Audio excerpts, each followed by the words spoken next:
சர்க்குருவே சரணம், சர்க்குருவே போற்றி, சர்க்குருவே துணை. அனைவருக்கும் வணக்கம். அடியேன் திருப்பூர் ஞானசபையில் இருந்து சூர்யா சீடன். இன்று 27/1/2026 செவ்வாய்க்கிழமை. அருள்மிகு சர்க்குரு பகவான் ஞானசபை, பாண்டியன் நகர், திருப்பூர் மாவட்டம் பாண்டியன் நகரில் திருச்சபையானது அமைந்திருக்கிறது.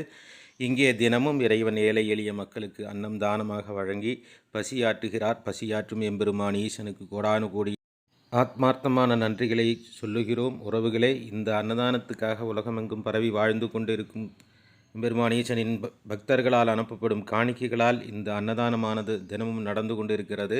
இன்று அன்னதானத்துக்காக வந்து சேர்ந்த காணிக்கையானது 300 ரூபாய். அனுப்பி வைத்த அனைவருக்கும் நன்றிகளை தெரிவித்துக் கொள்கிறோம். ஒரு நாள் இங்கே அன்னதானத்துக்கு 5000 ரூபாய் செலவாகுகிறது. ஆள் எண்ணிக்கை இப்பொழுது அதிகமாக இருப்பதால் இன்னும் அதிகப்படும் ஒரு நிலைதான் இப்பொழுது இருக்கிறது. உறவுகளை பார்ப்பவர்கள் இந்த காணொளிகளை பகிருங்கள். கொடுக்க மனம் இருக்கும் நல்ல உறவுகளுக்கு பகிருங்கள். உங்களுக்கு கொடுக்க விருப்பம் இருந்தால் திரையில் தெரியும் எண்ணுக்கு உங்களால் முடிந்த நிதியுதவிகளை அனுப்பி உதவி செய்யுங்கள். கொடுப்பதால் நம் கர்ம வினைகள் தீரும். கொடுக்க வந்தவர்கள் நாம். கொடுப்பதற்கு தான் பிராப்தம். இந்த பிராப்தத்தை பெற்று நாமும் இறை அருள் பெறுவோம். நன்றி. நற்பவி.